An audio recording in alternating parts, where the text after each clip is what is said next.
నమస్తే. భగవద్గీతను మనం ప్రస్తుత పరిస్థితుల్లో అంటే ఎలా అర్థం చేసుకోవాలి, ఎలా శ్రవణం చేయాలి, అర్థం చేసుకున్న దాన్ని ఎలా మననం చేయాలి, తర్వాత ఆ ధ్యాసలో ఎలా ఉండాలి, ఆ తర్వాత సత్యం ఏంటి అసత్యం ఏంటి అనేటువంటి విషయాన్ని ఎలా గ్రహించాలి మన ప్రాక్టీస్ తోటి అనేటువంటి విషయాన్ని మాట్లాడుకుంటూ ఉన్నాము. ఆ తర్వాత ఇప్పుడు ఈరోజు గురు పూర్ణిమ. మనము ఆ వ్యాస భగవానుడికి ఏమంటారు దాన్ని నమస్కారం కంటే కూడా కోటి కోటి కోటి వేల కృతజ్ఞతలు చెప్పుకుంటూ ఆ మహానుభావులు నడిచే విధంగా ఆ పరమాత్మతత్వం మనకు అనుగ్రహం ఇవ్వాలని, ఆ పరమాత్మతత్వంలాగానే మనం కూడా ఉండడం జరగాలని అనుకుంటూ చెప్తాం. అసలు ఎందుకు వ్యాస పూర్ణిమ అనేది ఆషాఢ పౌర్ణమిలోనే ఎందుకు పెట్టుకున్నారు, అసలు విషయం ఏంది అని ఆలోచన చేస్తే వ్యాసుడి విషయం తీసుకుంటే వ్యాస భగవానుడు లేనిదే సనాతనమైనటువంటి పుస్తకాలు కానీ ఏవి బయటకు వచ్చేవి కాదు అని వ్యాసుడే రాశాడా అంటే కాదు. మొత్తం మన వేదాలలో మన మన మన భాష మొదలైనప్పటి నుంచి ఫస్ట్ సంస్కృతం కూడా లేదుట, ప్రాకృత భాష ఉండేదిట. ఆ ప్రాకృత భాష మొదలైనప్పటి నుంచి తర్వాత ఏంటి గురు శిష్య పరంపరలో ఇప్పుడు ఈ గురు శిష్యులను కూడా ఎలా చెప్తారు, మొదటిదేమో ఆచార సాంప్రదాయ ఏమంటారు శంకరాచార్యులు ఆచార్యులు అంటారు. ఆచార్యులు అంటే ఏంటి, వాళ్ళు అర్థం చేసుకొని వాళ్ళు అనుసరిస్తూ వాళ్ళు పక్కన వాళ్ళ అనుభవాలని ట్రాన్స్ఫర్ చేసే వాళ్ళని ఆచార్యులు అంటారు. తర్వాత ఇంకొక విధానం ఏంటి, సిద్ధ మార్గం అన్నది. అంటే సిద్ధ మార్గం అంటే బాబాలు అంటే యోగా కిందకు వస్తుంది. వాళ్ళు ఎక్స్పీరియన్స్ చేసి అదొక పద్ధతి. ఇది కాకుండా మళ్ళీ ఒకే గురువు ఒకే శిష్య పరంపర ఉండింది. ఎట్లా ఇప్పుడు మనకి నిసర్గ గురుదత్త మహారాజ్ అంటారు కదా, ఆయన ముందు ఒకటే గురువు, ఆ తర్వాత ఏకనాథుడని అట్లా ఏంటి ఒక గురువు ఒక శిష్యుడే ఎక్స్పోజ్ అవుతాడు, మిగిలిన వాళ్ళు కాదు. ఇదంతా కూడా ఏంటి ఈ శాస్త్రాల యొక్క సాంప్రదాయం. ఇప్పుడు మన వ్యాస భగవానుడు మనకు అందించింది ఏంటి, ఈ అన్ని సాంప్రదాయాలని అన్నీ చెప్పినటువంటి విషయాలన్నింటినీ గ్రహించి ఆయన వేదాలని నాలుగుగా రాశాడు. ఏంటి చతుర్వేదాలు 4, ఋగ్వేదం, యజుర్వేదం, సామవేదం, అథర్వణ వేదం 4 వేదాలు, ఆ తర్వాత ఉపవేదాలు, వేదాంగాలు, ఆ తర్వాత ఇంకా వాటికి సంబంధించినటువంటి 1128 ఉపనిషత్తులు ఉన్నాయట. ఈ ఉపనిషత్తులను కూడా ప్రతి వేదంలోనూ ఎండ్ పోర్షన్గా పెట్టి ఒక్కొక్క ఉపనిషత్తులో ఒక్కొక్క మహావాక్యం తీసుకొని అంతా ఏంటి ఒక సిస్టమాటిక్గా చేశాడట.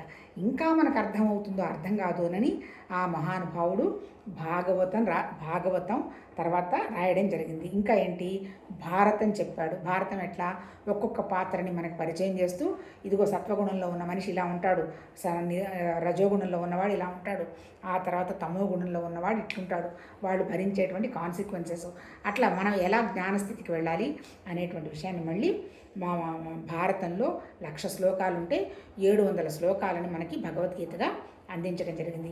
ఇంకా మనకు అర్థమైందో కాదో అని అనుకోని ఆ మహానుభావుడు ఇంకా కథలను సృష్టించి, కథలైతే మన బుర్రలో పడిపోతాయని ఆయన 18 పురాణాలు రాశాడు. 18 పురాణాలు. నిజంగా ఈ 18 పురాణాలు ఆయన రాయకపోతే మరి అవే పురాణాలు మరి ప్రపంచం ప్రతి నేల మీద ఉండాలిగా. లేదు, ఆ మహానుభావుడు ఈ దేశంలో ఈ ఖండంలో పుట్టాడు కాబట్టి ఆ సంస్కృత భాషలో మనకు ఆయన అందించడం జరిగింది. అందుకని ఆయనకి కృతజ్ఞతగా వ్యాస పూర్ణిమ కండక్ట్ చేసుకుంటాం. ఇదేమి ఆయన పుట్టినరోజు కూడా కాదు. ఎందుకు పుట్టినరోజు కూడా కాదు, ఆయన ఎప్పుడు పుట్టాడు, ఎప్పుడు ఇవన్నీ మొదలైనవి ఆది అనాది ఎవరికి తెలియదు. కాకపోతే ఏంటి, మన దేశంలో మనకి మొదలయ్యేది మాసాలు ఎప్పటి నుంచి, చైత్రం, వైశాఖం, జ్యేష్టం, ఆషాఢం, శ్రావణం, భాద్రపదం, ఆశ్వీజం, కార్తీకం, మార్గశిరం, మొత్తం 12 నెలలు ఉన్నాయి. ఈ 12 నెలల్లో ఇప్పుడు ఆషాఢానికి వచ్చేసరికి చైత్రం, వైశాఖం, జ్యేష్టం 3 నెలలు వెళ్ళిపోయినాయి కదా. ఇప్పుడు ఆషాఢ మాసంలో ఉన్నాం కదా. ఇప్పుడు ఇంకొక విషయం ఏంటి మనకు చెప్పుకోవాలంటే, నిరాకారమైనటువంటి భగవతత్వం గురించి పెద్దగా వివరణ ఏమీ లేదు.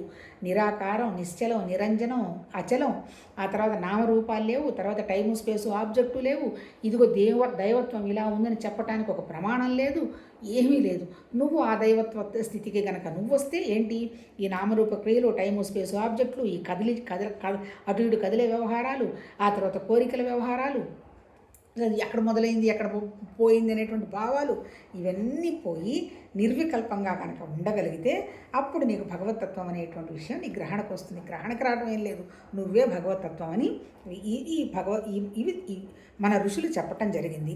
అంతే, అదే చెప్పారు. కాకపోతే ఏం చెప్పారు వాళ్ళు, ఆ పరమాత్మ మహా ఋషులు మరి వాళ్ళ దైవత్వంతో ఉన్నారు, ఇప్పటికే వాళ్ళు చెప్పింది అర్థం కావటం లేదు అంటే వాళ్ళ మేధా సంపత్తి, వాళ్ళ హృదయం మెత్తదనం, వాళ్ళ మనసు యొక్క దాన్ని ఏమంటారు, ఒకే విషయం మీద పెట్టగలిగేటువంటి శక్తి, వాళ్ళ బుద్ధి వైశాల్యం మన ఊహకు కూడా అందదు. వాళ్ళు ఇవన్నీ గ్రహించి వాళ్ళేం చెప్పారు, సృష్టిలో వ్యక్తమైందంతా ప్రకృతి, అంతే కదా. ప్రకృతి అంటే పంచభూతాలు, మనసు, బుద్ధి, అహంకారం, మన జీవ చైతన్యం. ఈ ప్రకృతిలో ప్రతి జీవికి కానీ, ప్రతి చెట్టుకు కానీ, ప్రతి దానికి మూడే గుణాలు ఉన్నాయి. ఏంటి, సత్వగుణం, తమోగుణం, రజోగుణం. సత్వం అంటే ఏంటి, ఉండడం. రజోగుణం అంటే ఏంటి, తెలియడం. ఎందుకున్న ఈ రెండు, వాటి ప్రాసెస్ కోసం ఉన్నాయి. అటు ఆనందం అందా, అనుభవం అందా, వాటి వరకు అంటే ఏంటి, మొత్తం మూడు గుణాలే. ఆ నిరాకారమైనటువంటి భగవతత్వం తప్ప మిగిలినది అంతా ప్రకృతి కాంది లేదు. ఇప్పుడు మనం ఇప్పుడు ఎందుకు మనం మాట్లాడుకుంటున్నాం, సరే మనకేంటి పండుగలు, ఎప్పుడు చాలా పండుగలు వస్తూ ఉంటాయి కదా. తొలి ఏకాదశి నుంచి మొదటి పండుగ మొదలవుతుంది. మరి యాక్చువల్గా మార్చి ఉగాదితోటి అన్ని పండుగలు అంతమైపోతాయి. మార్చి తర్వాత ఇంకా పండగలు లేవు. మార్చి లేదు, ఏప్రిల్ లేదు, మే లేదు, జూను, ఇప్పుడు జూలై అనుకోండి. ఇప్పుడు ఆషాఢ మాసంలోనే పండగ. ఏం పండగది, తొలి ఏకాదశి. ఏకాదశి తొలి ఎట్లా అవుతుంది, యాక్చువల్గా మొదలైంది ఎప్పుడు, చైత్రమాసం మొదలైన తర్వాత ఇప్పుడు ఆల్రెడీ 6 ఏకాదశులు వెళ్ళిపోవాలి కదా. ఆ ఏకాదశులు ఎన్ని వస్తాయి, 24 ఏకాదశులు వస్తాయి, అంతే కదా. నెలలో 2 ఏకాదశులు వస్తాయి. ఇప్పుడు 6, 7 అయిపోవాలి కదా. మరి ఇది ఎట్లా తొలి ఏకాదశి అవుతుంది అంటే వాళ్ళ ఉద్దేశం ఏంటంటే మధ్యలో పండుగలన్నీ వెళ్ళిపోయినాయి కాబట్టి, దానికైతే పేరు కూడా చెప్తారు, ఉగాదితోటి పండుగలన్నీ ఉడిగిపోతాయట. ఆ పండుగలన్నీ పోయినాయి కాబట్టి తొలి ఏకాదశిని పండగలాగా మొదలు పెడతారన్నమాట. మరి ఇప్పుడు మధ్యలో శ్రీరామనవమి వచ్చింది కదా. శ్రీరామనవమి కానీ, కృష్ణాష్టమి కానీ, మనుషులందరూ అంటే వాళ్ళు కూడా మానవుల్లాగా జీవించిన వాళ్ళే, వాళ్ళకి చేసేవన్నీ కూడా ఉత్సవాలు, అంతే కదా. మా ఫాదర్ అంటుండేవాడు, అందరూ బర్త్డేలు చేసుకుంటున్నారు, మేము బర్త్డేలు చేసుకోవటం లేదు అంటే, మీరు పుట్టినందుకు పక్కవాళ్ళు ఉత్సవాలు చేసుకోవాలమ్మా, మీరు చేసుకోకూడదు అనేవాళ్ళు, అంతే కదా. గాంధీ తాత బర్త్డేని ఉత్సవంగా చేసుకుంటున్నాం. అట్లాగే ఎవరన్నా కానివ్వండి, ఆ వివేకానందుడి బర్త్డేని ఉత్సవంగా చేసుకుంటున్నాం, రాముడు బర్త్డేని ఉత్సవంగా చేసుకుంటున్నాం, కృష్ణుడి బర్త్డేని ఉత్సవంగా చేసుకుంటాం. అవన్నీ కూడా పండుగలు కాదు, ఉత్సవాలు, అంటే సెలబ్రేట్ చేసుకుంటాం. కానీ తొలి ఏకాదశి పండుగ మొదలైందనమాట. అందువల్ల దాన్ని తొలి ఏకాదశిని పెట్టుకున్నారు. ఇప్పుడు మన సబ్జెక్టు తొలి ఏకాదశి కాదు. ఈసారి మళ్ళీ అవకాశం వచ్చినప్పుడు చెప్పుకుందాం. ఇప్పుడు ఏంటి మనది, తొలి ఏకాదశిలో ఇంకొక విషయం ఏంటి, ఇప్పుడు అన్ని మూడు గుణాలు అన్నారు కదా. మూడు గుణాల్లో 12 నెలలు కాలం విభజించారు కదా. ఈ 12 నెలల్లో 4 నెలలు తమోగుణం, సత్వగుణం, 4 నెలలు రజోగుణం, 4 నెలలు తమోగుణం. అంటే అర్థం ఏంటి, మనకి కూడా 3 స్థితులు ఉన్నాయి కదా. మన దగ్గర ఉన్నటువంటి కాలం కూడా 24 గంటలే కదా. 8 గంటలు నిద్ర, 8 గంటలు రజోగుణం పనిచేసుకొని బతకడం కోసం, మిగిలిన 8 గంటలు సత్వగుణంలో ఏదో నేర్చుకోవటం కోసం. ఉదయం పూట 4 నుంచి 8 గంటల వరకు సత్వగుణం, సాయంత్రం 4 నుంచి 8 గంటల వరకు సత్వగుణం. అప్పుడు మనకి ఏదన్నా విన్నా చదివినా చక్కగా అర్థమవుతుంది. అంటే రోజులో ఎన్నిగా డివైడ్ అయినాయి, 3 భాగాలు డివైడ్. ఇప్పుడు మీకు 8 గంటల రెస్ట్ అవసరం డాక్టర్లు చెప్తున్నారు. కానీ మనకి 8 గంటలు తమోగుణం నిద్రపోవడానికని ఎప్పుడో కొన్ని వేల సంవత్సరాలు చెప్పారు. తర్వాత ఏకాదశి ఉపవాసం 36 గంటలు ఉపవాసం ఉంటే లోపల 100% లోపల సెల్స్ పోతాయి, హెల్త్ బాగుంటుందని ఎన్నో వేల సంవత్సరాల నాడు చెప్పారు. కాకపోతే ప్రమాణం లేదు. ప్రమాణం అంటే పరిశోధన ఉంటేనే ఎవరైనా నమ్ముతారు. ఊరికినేదో ఉందిలే, నాకు అనుభవం వచ్చింది కాబట్టి మీరు నమ్మండి అంటే ఎవరు నమ్మరు. ఇప్పుడు మన కాలంలో 4 విభజించుకున్నాం కదా. అంటే ఏంటి, 4 గంటలు 8 గంటలు తమోగుణం, 8 గంటలు రజోగుణం, 8 గంటలు సత్వగుణం. ఇప్పుడు దైవత్వంలో వచ్చిన విషయాలు కూడా అంతే. దైవత్వం అంటే అవి కూడా మనం పెట్టుకున్న పేర్లే.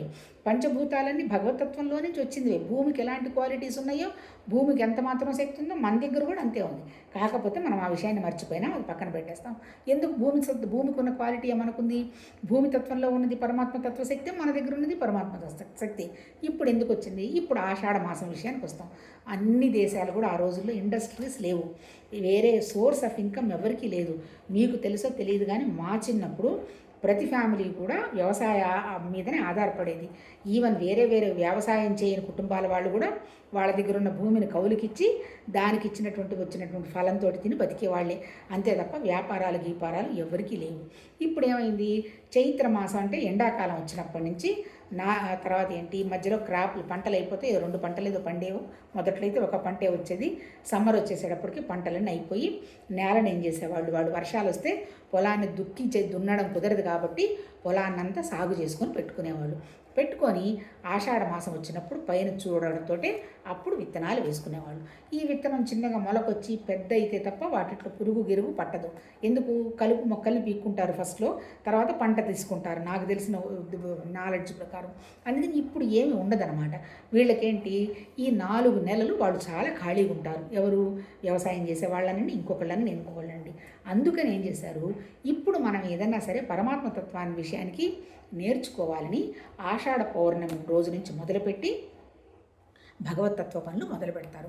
మరి ఎవరు మనకి ఈ సనాతన సబ్జెక్ట్ అంతా మనకి ఇచ్చిన వాడెవరు? ఆ మహానుభావుడు వ్యాసుడు. అందుకని ఆయన్ని గుర్తుపెట్టుకొని ఈరోజు మొదలు పెడతారు. మొదలుపెట్టిన తర్వాత వాళ్ళందరూ వచ్చి కూర్చుంటారు, ఎవరో బోధించేవాళ్ళు. అందుకే వాళ్ళకి హరికథల రూపమనో బుర్రకథల రూపమనో ఆషాఢ మాసంలో ఏం పని ఉండదు. నెక్స్ట్ శ్రావణ మాసంలో కూడా అప్పుడు వర్షాలు పడతాయి. అప్పుడు కూడా పోయి పెద్దగా పొలం పని చేయదు, ఎందుకంటే క్రాప్ ఉరికిన వస్తూ ఉంటుంది. అందుకని ఏం చెప్పారట, ఈ ఆషాఢ మాసంలో వాళ్ళు వింటారు. విన్నదాన్ని శ్రావణ మాసం అంటే, శ్రావణం అంటే శ్రవణం అటబ్బా, శ్రవణం చేస్తారు. భాద్రపద మాసం వచ్చేసేసి భద్రపరుచుకుంటారట. ఏది? శ్రవణం, మననం, నిధిధ్యాసన్నాం కదా, ఈ 4 నెలలు దాన్ని భద్రపరుచుకుంటారు. ఇక్కడేంటి, ఆయన ఊరికి నేను ఇవన్నీ చేయమంటే ఎవరు చేస్తారు? అందుకని మహావిష్ణువు కూడా తమో గుణంలో ఉన్నాడు, ఆయన కూడా యోగ నిద్రలో ఉన్నాడు. కాబట్టి మీరు కూడా చక్కగా మీరు ఆయన నిద్రపోతూ మీకు అన్ని విషయాలు అర్థమయ్యేట్టు చేస్తారు అని ఈ 4 నెలలు ఆ పరమాత్మ తత్వానికి కూడా తమో గుణంగా పెట్టారు. ఆ తర్వాత 4 నెలలు మళ్ళీ ఇప్పుడు దీన్ని చాతుర్మాసం అంటారంటే ఆహారం మీద పెట్టుకుంటారు, కొన్ని పదార్థాలను వదిలేస్తారు, ఇవన్నీ కూడా దీక్షలు చేస్తారు. ఆ తర్వాత మళ్ళీ నెక్స్ట్ వచ్చేసేటప్పటికి అక్టోబర్ ఆ టైంకి వచ్చేటప్పటికి శక్తి పూజ చేస్తారు. శక్తి ఎక్కడ? మళ్ళీ మన ప్రాణశక్తికి మళ్ళీ మంచి, అప్పుడు కూడా ఏంటి, బాగా ఎనర్జీ పెరిగేట్టుగా మళ్ళీ అన్నీ చేసుకుంటారు. ఆ తర్వాత మళ్ళీ జ్ఞానం అంటే ఎవరు? శివుడికి చేస్తారు. సబ్జెక్ట్ నేర్చుకున్న శివుడికి ఏంటి? నిరాకారం, లింగం అంటే అర్థం ఏంటి? లింగోద్భవం అంటుంటారు కదా, ఆకాశం మీద సగం, భూమికి సగం, అంతే కదా, 2 కలిసే కదా ఉంటాయి. దానికి ఏదో విశ్లేషణ ఉంది, అది అవసరమైనప్పుడు మాట్లాడుకుందాం. ఇప్పుడు మనం మాట్లాడుకుంటుంది భగవద్గీత. అంటే అర్థం ఏంటి? మనం చక్కగా ఆ 4 నెలలు శ్రవణం చేసి భద్రపరుచుకొని ఆ స్థితిలో ఉంటాము అనేటువంటి విషయంగా అనుకుంటూ మనకి వ్యాస పూర్ణిమ అని చెప్పటం జరిగింది. అందుకనేంటి, ఈ సనాతన ధర్మానికి ఆద్యుడు ఎవరన్నా ఉన్నారు అంటే ముఖ్యంగా ఉన్నది మన వ్యాస భగవానుడు. తర్వాత దాన్ని ఇంకా మనకి డైల్యూట్ చేసి చెప్పింది శంకరాచార్య గారు అన్నమాట. అందుకని వాళ్ళిద్దరిని భగవత్పాదులు అంటారు. మరి సత్ అంటారు కదా, ఆ సత్ అంటే ఎవరు? సత్ అంటే భగవతత్వం. ప్రతి చోట ఉన్న సత్తు మన దగ్గర కూడా ఉంది. అందుకని సద్గురు అన్న సత్ అంటే ఏంటంటే, తర్వాత ఇంకోటి ఏం చెప్తున్నారు ఇక్కడ, ఇప్పుడు వ్యాస భగవానుడు ఏం చెప్పాడు? జస్ట్ జ్ఞానం బోధించాడు అంతే. ఎవరికి బోధించాడు? ఎవరైతే వింటామని వచ్చి కూర్చున్నారో వాళ్ళే కదా విన్నది, బలవంతం లేదు కదా. అంటే అర్థం ఏంటి, మనం ఏదైనా నేర్చుకోవాలనే ఆలోచన వచ్చినప్పుడు మాత్రమే మనకు సంబంధించినటువంటి గురువు మన ఎదురుగా వచ్చేస్తాడనమాట. అంటే మీరు ఏదన్నా విశ్లేషణ చేసి చూడండి అబ్బా, ఏకం అనేకం అయింది. మనం అనేకం అయి ఉన్నాం. ఇప్పుడు మనం చేయాల్సిందేంటి? ఈ అనేకాన్ని వదిలించుకుంటూ ఏకానికి వెళ్ళాలి. అనేకం ఏంటి? మనం పెట్టుకున్నది వస్తువులు, మనుషులు, మన శరీరం, అది తప్ప ఇంకోటి లేదు. అది తగిలించుకున్నటువంటి ఆస్తులు, అంతస్తులు, పేర్లు, ప్రతిష్టలు, అది అయిపోయిన తర్వాత మన దగ్గర ఉన్నటువంటి మనసు.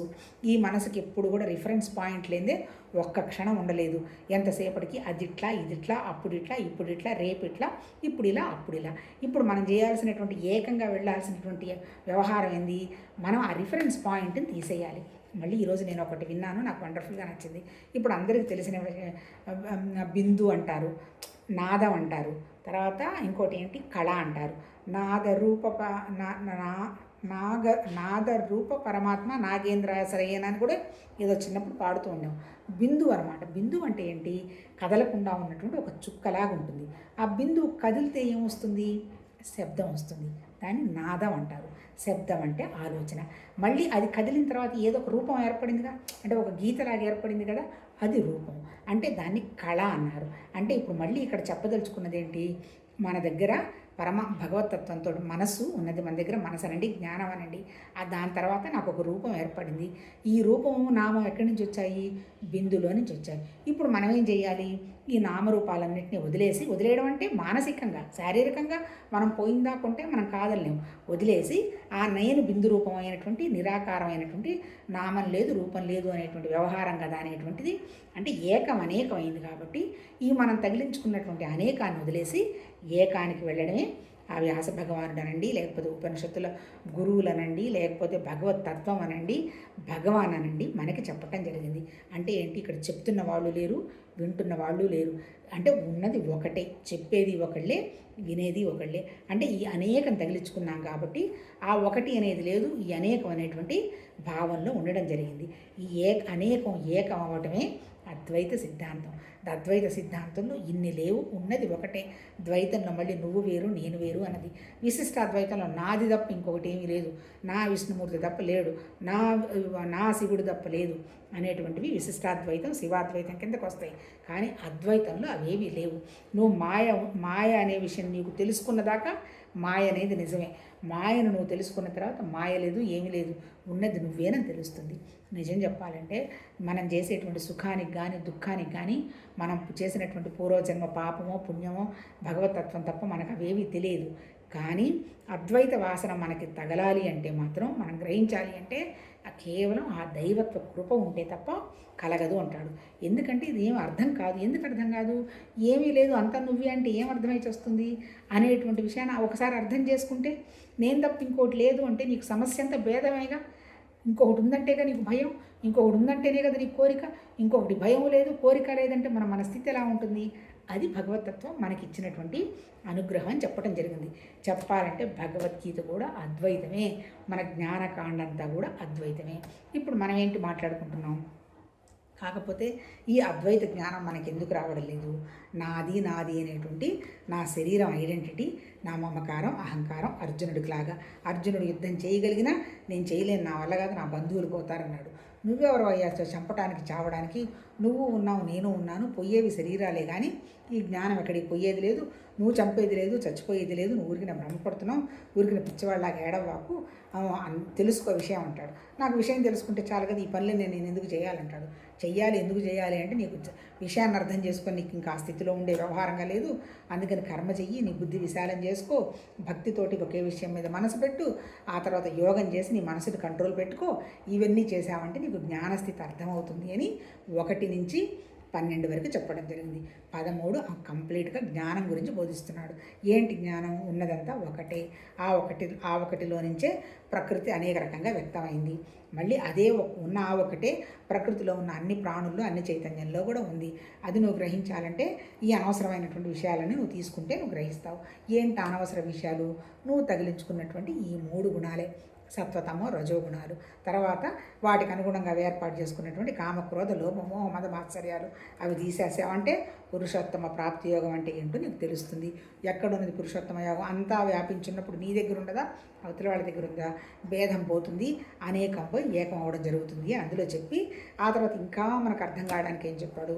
ఇదిగోనయ్యా మనుషులు ఇట్లా ఉన్నారు కానీ ఇదిగో దైవ లక్షణాలు ఇవి, అసురు లక్షణాలు ఇవి, నా వస్తువులు, నా హంగామా, నా పిల్లలు, నా అని ఎవరైతే గోలగోలుగా ఉంటారో అవన్నీ అసురు లక్షణాలు. అవి ఉన్నంతకాలం దైవ లక్షణాలు అర్థమయ్యే క్వశ్చన్ లేదు.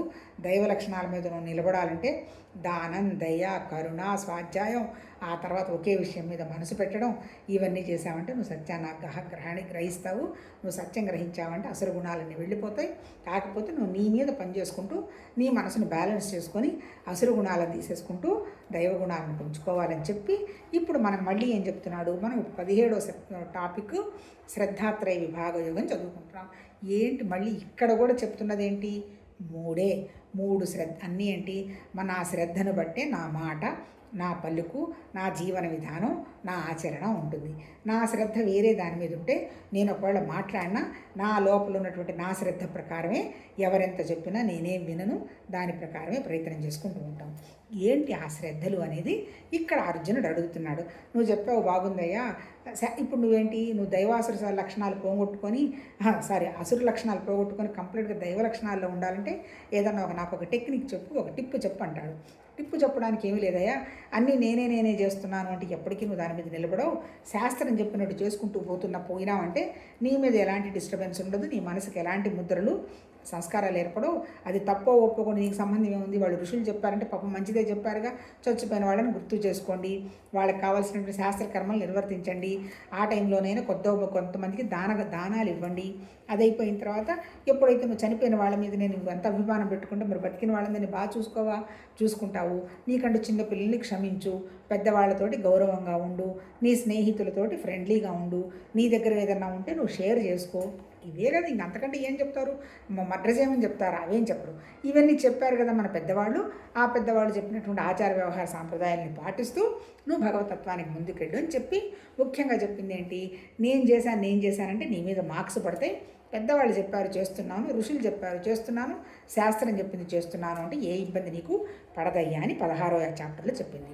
ఇక్కడ ఏమంటున్నాడు? నువ్వు చెప్పావు బాగుందయ్యా, శాస్త్రం తెలిసిన వాళ్ళకి శాస్త్రం చెప్తారు చేస్తారు, మరి శాస్త్రమే తెలియని వాళ్ళ గతి ఏంటి అని అడుగుతాడు. అంటే ఎవరికైతే శాస్త్రం తెలియదో వాళ్ళ దగ్గర అయితే 3 స్వభావాలు ఉన్నాయిగా. మనందరి దగ్గర 3 స్వభావాలు ఉన్నాయి కదా. సత్వగుణం ఉంది, మంచి చేయాలి అంతే కదా. ఇప్పుడు ఊళ్ళో వాళ్ళందరినీ ఏదైనా మర్డర్ చేస్తాడు కానీ తన ఫ్యామిలీ దగ్గరికి వచ్చేటప్పటికి వాళ్ళందరినీ బాగానే చూసుకుంటాడు కదా. అట్లాగే సంపాదించింది మోసం చేసి వేరే వాళ్ళని సంపాదిస్తాడు కానీ తన వాళ్ళని సంపాదించాడు కదా.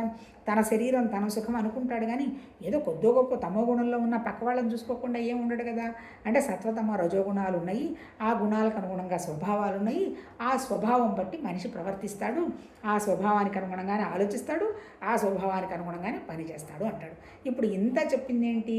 మనకి ఇప్పుడు వ్యాస పూర్ణిమ గురించి మాట్లాడుకున్నప్పుడు చెప్పింది ఏంది? ఉన్నవి రెండే, ఒకటి నిరాకారం, దాంట్లో నుంచి నామం వ్యక్తమైంది మన ఆలోచన, దాని తర్వాత రూపం వచ్చింది. ఈ నామరూపాలు కలిపి పెంచుకుంటూ పోతున్నాయి. బోలెడు అంతే కదా. ఇప్పుడు ఐఫోన్ అన్నాడు, అంతకుముందు ఐఫోన్ ఎక్కడుంది? ఫోనే లేదుగా. మళ్ళీ ఇప్పుడు మనకి ఫోన్ కోరిక పడింది అనుకో, ఫోన్ తినలేదు అనుకో, మళ్ళీ ఇంకో ప్రాసెస్కి మనం మొదలైపోతాం కదా.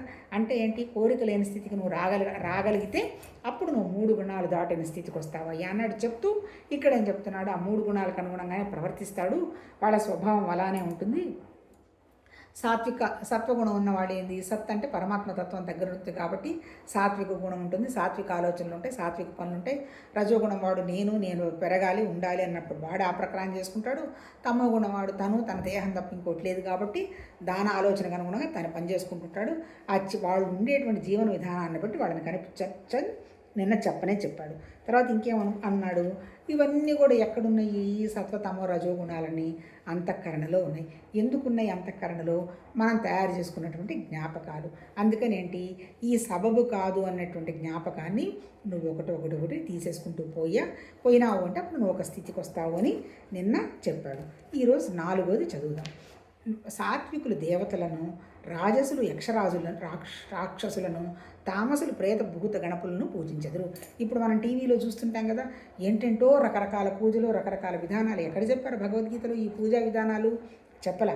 ఇప్పుడు ఏం చెప్తున్నాడు? సాత్వికులు దేవతలను పూజిస్తారు. ఎవరు దేవతలు? మన ఇంద్రియాలకు సంబంధించిన వాళ్ళే కదా.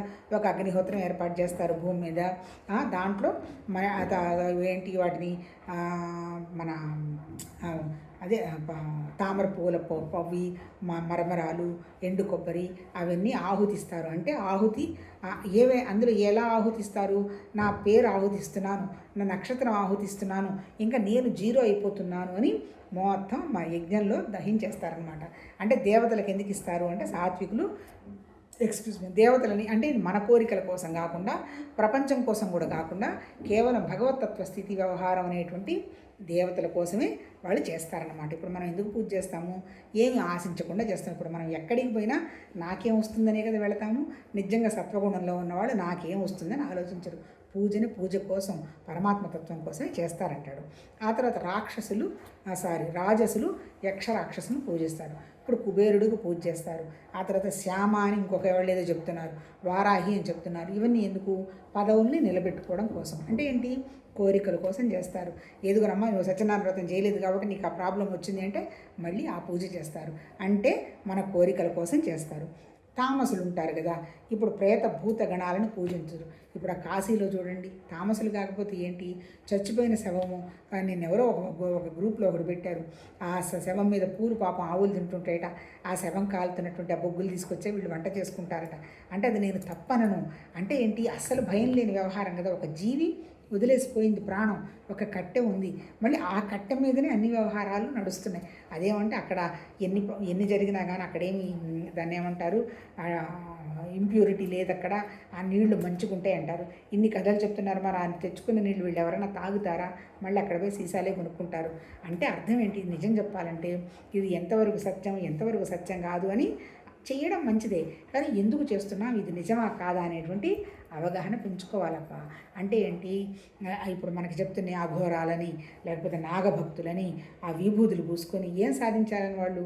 అసలు భగవతత్వమే ఉన్నది ఒకటయ్యా, నీ దగ్గర లేదు నా దగ్గర ఉంది అంతా ఒకటేను, నువ్వు నిరాకారంగా మారిపోయినావంటే నువ్వు అక్కడికి వెళ్తామని భగవద్గీతలో కొట్టుకొని చెప్తుంటే మళ్ళీ వెళ్ళి ఈ ఆకారాలు, ఈ వికారాలు, ఈ గోలలు మళ్ళీ అంటే ఏంటి, రకరకాల క్షుద్ర విద్యలు మళ్ళీ ఇప్పుడు మన టీవీలో కూడా చెప్తున్నారు కదా, వాళ్ళందరికీ అది చేసాం ఇది చేసామని. చాలా ఘోరం. అంటే మరి ఇవన్నీ మరి వాళ్ళు ఎక్కడికి పోతారో మళ్ళీ వస్తారో రారో ఇవన్నీ మనకు తెలియదు. కానీ సాత్వికం అంటే ఏంటి, భగవతత్వం కోసమే చేసుకుంటూ పోతే నువ్వే భగవతత్వం కాబట్టి నువ్వు అనుకున్నవన్నీ జరుగుతుంటే జరగకుండా పోయే క్వశ్చనే ఉండదు.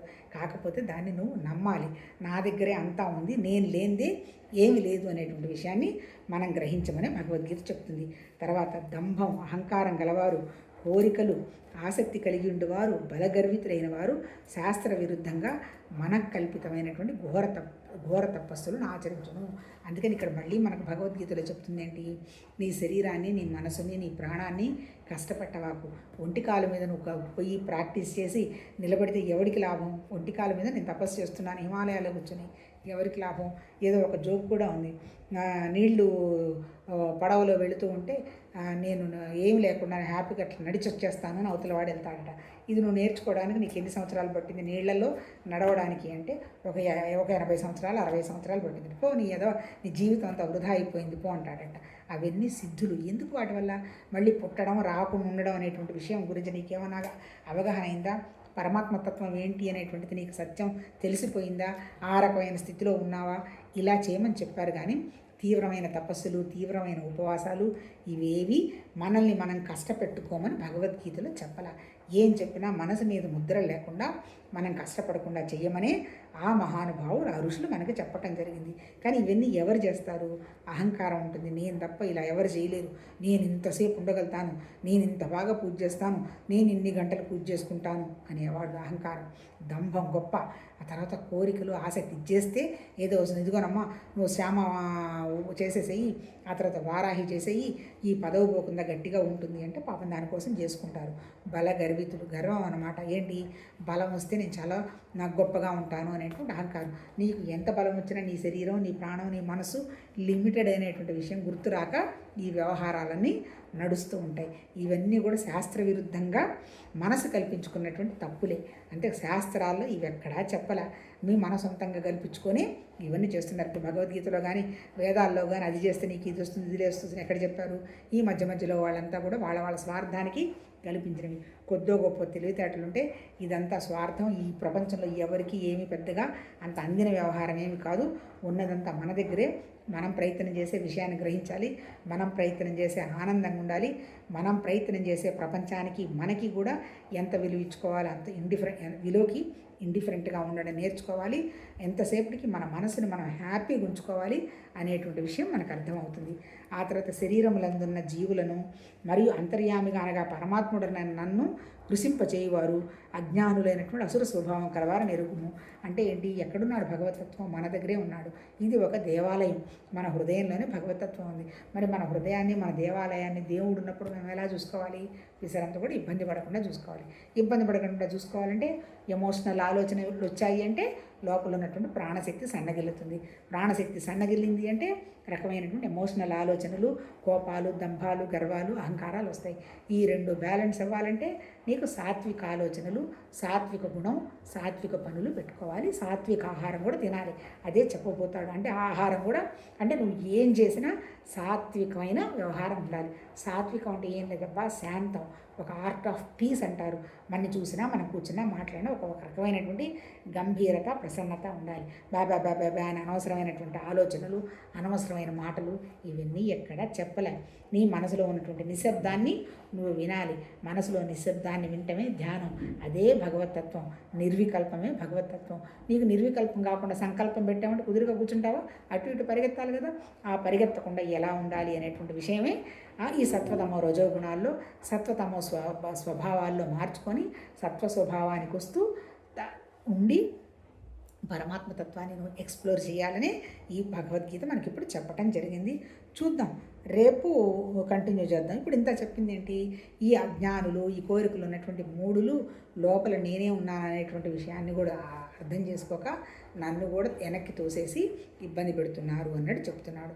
అంటే ఏంటి? మనం ఈ శరీరము, మనకు వస్తున్న ఆలోచనలు, మన దగ్గర ఉన్నటువంటి ప్రాణశక్తి ఎటువంటి పరిస్థితుల్లో భయము, కోరిక లేకుండా ప్రశాంతంగా ఉన్నదంతా ఆ భగవతత్వం తప్ప ఇంకొకటి ఏమీ లేదు అని ఆ నిశ్శబ్దం, నిశ్చలం అనేటువంటి వ్యవహారం ఏంటి? ఆలోచనకు వస్తున్నటువంటి మధ్యలో గ్యాప్ను పెంచుకుంటూ అనవసరపు సంకల్పాలు, కోరికలు లేకుండా ఆ భగవతత్వంలోనే ఉండడం జరగాలి. అదే అడుగుతున్నారు వాళ్ళు. నేను ఏమి చేయమంటలా, నువ్వు ఆ నిశ్శబ్దాన్ని పాటించు, ఆ స్థితిలో ఉండు. అప్పుడు నువ్వు ఎక్కడ కూర్చుంటే అక్కడ భగవతత్వం అనేది ఎక్స్ప్లోర్ అయిపోతూ ఉంటుంది, మేనిఫెస్ట్ అవుతూ ఉంటుంది, హ్యాపీనెస్ ఉంటుంది అని ఆ మహానుభావులు చెప్తున్నారు. రేపు కంటిన్యూ చేద్దాం.